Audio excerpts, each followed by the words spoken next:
Students, today we are going to start our new chapter and that is power sharing. पहले तो ये बता देते हैं पावर शेयरिंग क्या है. तो भाई पावर शेयरिंग यानी शेयरिंग ऑफ पावर. अब वो पावर हम किसी में भी शेयर कर सकते हैं.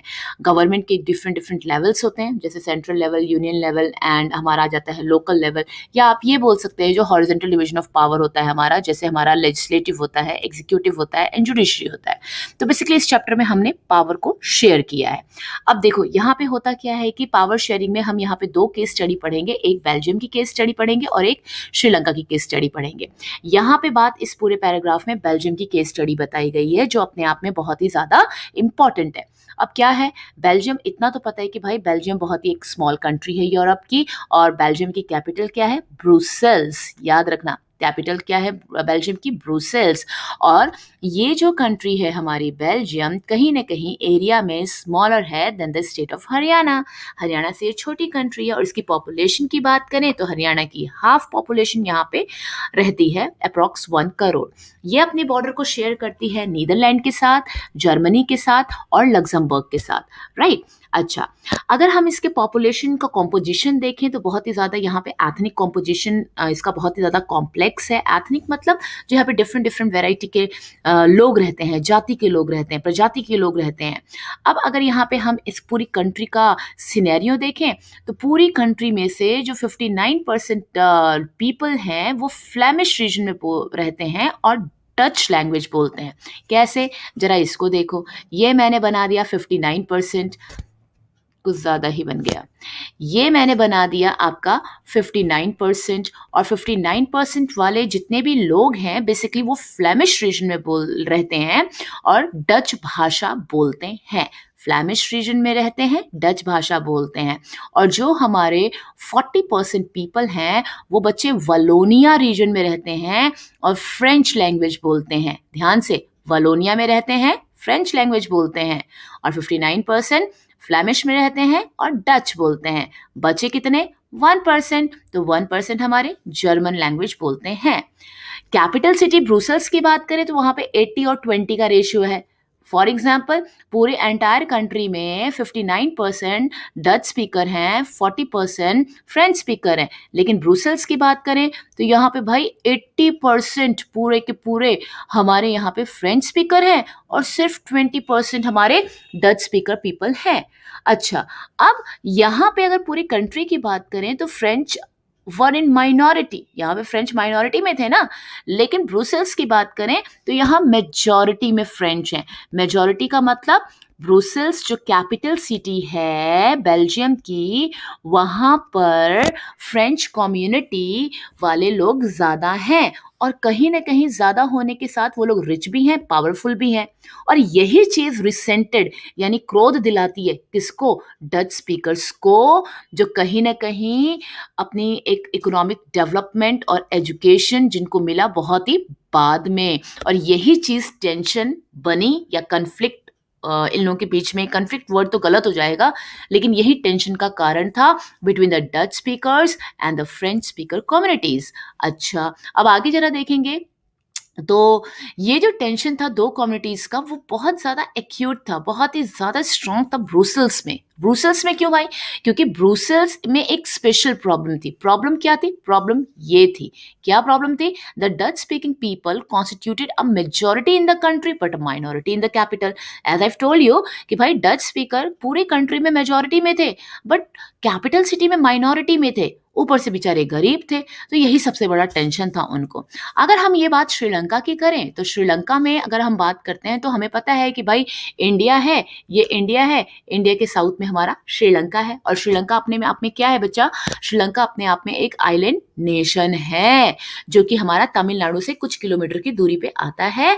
और इसकी जो पॉपुलेशन है वो 2 करोड़ पीपल है, अप्रॉक्स हरियाणा की तरह. याद रखना, बेल्जियम की अप्रॉक्स 1 करोड़, इसकी है 2 करोड़. ठीक है. अगर हम श्रीलंका का एक डाइवर्स पॉपुलेशन यानी तरह तरह के लोग यहाँ पे देखने को मिल सकते हैं. यहाँ पे 74% सिंहला स्पीकर्स हैं, 18% भाई तमिल स्पीकर हैं. और तमिल में भी 2 ग्रुप हैं.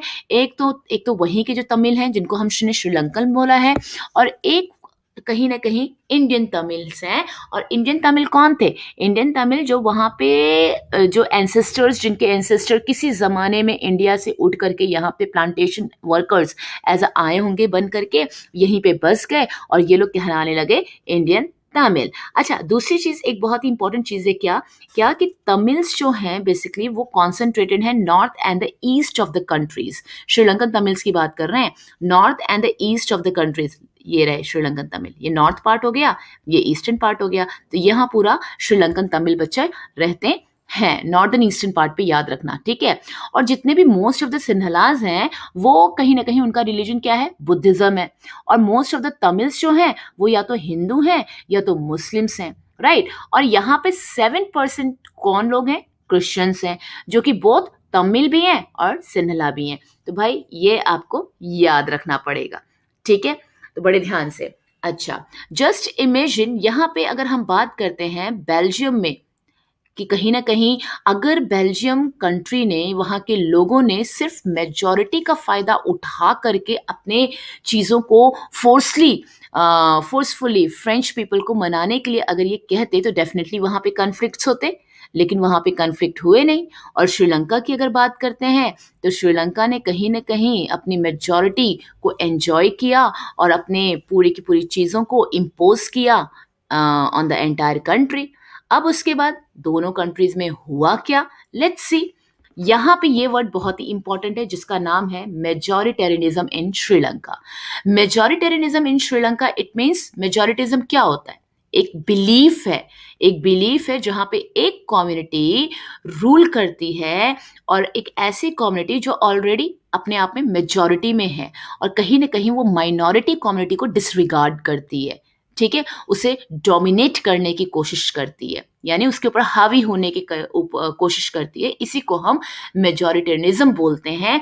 और यही आइडियोलॉजी, यही प्रिंसिपल श्रीलंकन गवर्नमेंट ने अडॉप्ट किया। अब भाई कैसे अडॉप्ट किया? तो सबसे बड़ा रीजन था, इतना तो हमें पता है कि भाई 1948 में श्रीलंका एक इंडिपेंडेंट नेशन बना और यहाँ की जो इलेक्टेड गवर्नमेंट थी उसने मेजॉरिटेरियनिज्म के कुछ measures, series of majoritarianism policy को अडॉप्ट किया और कुछ अपनी सुप्रीमेसी को स्टैब्लिश करने के लिए उसने कुछ काम किए। क्या काम किया? 1956 का एक्ट पास किया जिसके अकॉर्डिंग सिन्हला को ऑफिशियल लैंग्वेज घोषित कर दिया गया, तमिल को डिसरिगार्ड किया गया। और तो और जो न्यू कॉन्स्टिट्यूशन था उसने स्टिपुलेटेड कर दिया कहीं ना कहीं हम कौन सा धर्म अपनाएंगे? बुद्धिज्म अपनाएंगे, ये बोल दिया गया। और तो और गवर्नमेंट ने क्या कर दिया? बैक टू बैक कहीं ना कहीं ऐसे काम कर रहे थे, बेचारे श्रीलंकन तमिल अपने आप को अकेला अलग थलग महसूस कर रहे थे। और उसके बाद इनको क्या लगने लगा कि भाई हमारे सपोर्ट में कोई भी पॉलिटिकल पार्टी नहीं है, ठीक है, हमारी कोई नहीं सुनेगा। और कहीं ना कहीं इनका डिमांड था कि काश हमारा भी कोई कॉन्स्टिट्यूशन हो जाती, काश हमारी भी कोई एक गवर्नमेंट हो जाती। लेकिन कहीं ना कहीं अगर वो कुछ भी डिमांड रखते तो वहाँ की जो कॉन्स्टिट्यूशन था, वहाँ का जो गवर्नमेंट था, वो हर चीज़ को डिनाई कर रहा था, उनको इक्वल पॉलिटिकल राइट नहीं दे रहा था, उनको डिस्क्रिमिनेट कर रहा था, जॉब्स वगैरह में अपॉर्चुनिटीज़ वगैरह प्रोवाइड नहीं कर रहा था। तो कहीं ना कहीं इनके जो रिलेशंस थे वो आपस में क्या होने लगे? वो आपस में खिंचते गए। और एक वक्त ऐसा आया कि श्रीलंकन तमिल ने पार्टीज़ वगैरह को लॉन्च किया, अपने तमिल को ऑफिशियल लैंग्वेज बनाने की कोशिश की। इन्होंने बोला भाई हमें रीजनल ऑटोनॉमी दो, हमें एकाधिकार दे दो हमारे कुछ एरियाज पे, हमें इक्वालिटी दे दो। लेकिन उनके डिमांड वगैरह को नहीं माना गया, बार बार डिनाई किया। और 1980 तक आते आते तक बहुत सारी पॉलिटिकल ऑर्गेनाइजेशन बनी जिन्होंने तमिल एलम का डिमांड किया। हम श्रीलंकन तमिल के पक्ष की बात कर रहे हैं।